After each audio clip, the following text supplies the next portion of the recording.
Welcome to this explainer. Today, we are breaking down the absolute core of an incredibly clever tabletop game, Masters of the Cup. We're going over the regras do jogo, the official rules of the game, so you can jump right in. If you're into spatial reasoning, mind games, and the beautiful game of soccer, well, you're definitely in the right spot.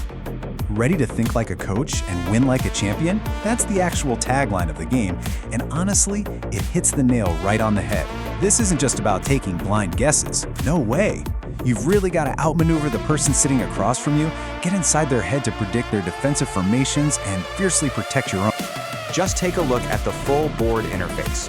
This is literally your command center. You are the football manager, calling the shots directly from the pitch. It's totally symmetrical, highly organized, and packed with every single thing you need to track the match from the first whistle to the final goal. You'll definitely want to get very familiar with this layout. Section 1. Stepping onto the pitch. Notice how the setup is brilliantly split into two distinct soccer fields. Over on the left, you've got the green My Team field. That's your defensive setup, and you operate there strictly in secret. Then, over on the right is the red Opponent Team field. Think of that as your offensive radar. That's exactly where you'll be tracking your strikes against the enemy formation. Section 2. Tactical pre-game setup. So the magic number here is 10. Focusing back on that green field, you'll see nodes numbered 1 through 62. Before the match even begins, you absolutely must securely hide exactly 10 players on those 62 available positions. And remember, your opponent is doing the exact same thing on their side of the table. Next up, you've got another massive pre-game decision to make. Right in the middle section, you need to choose exactly 5 letters from the grid that goes from A to L.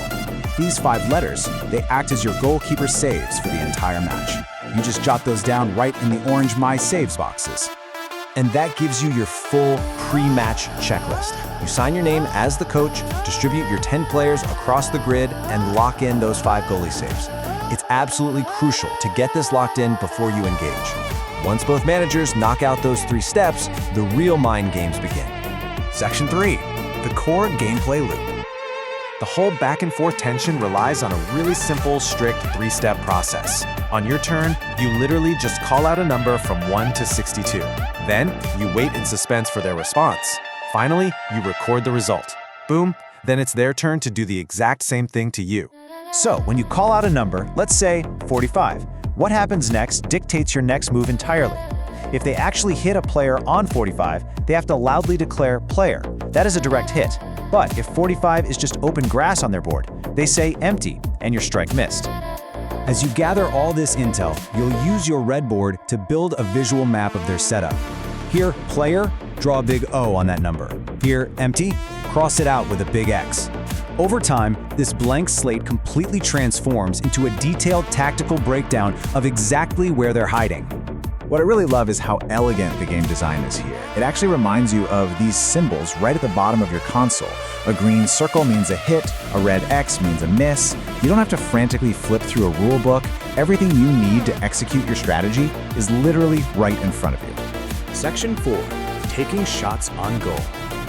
Now you're probably wondering, how do you actually score? Because let's face it, just finding a midfielder out there on the grass doesn't automatically mean you've beaten the goalie and put points on the board, right?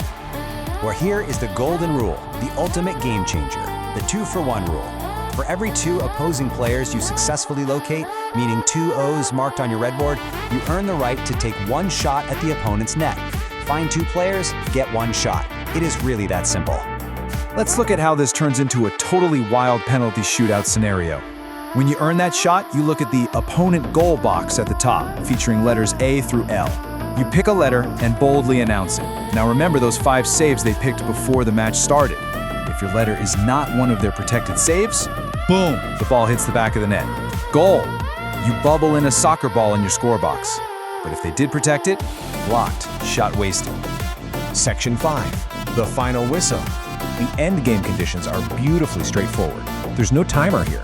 The match ends exactly when both teams are fully uncovered, meaning both you and your opponent have found all 10 of each other's players. The second that 10th player is found, the whistle blows. You tally up those shaded soccer balls, and the manager with the most goals takes home the cup. Just like it proudly says right there at the top, think like a coach, win like a champion. Success here takes a really cool mix of skills. You absolutely need spatial memory, sharp logical deduction, and yeah, definitely a little bit of luck when you're taking those shots against the goalie. So, you know the mechanics, you know the setup, and you've got the scoring system down completely. The only question left is, do you actually have the strategy to outsmart the person sitting across from you? How are you going to scatter your players, and which 5 letters will your goalie defend? Get out there, hit the pitch, and let's see if you have what it takes.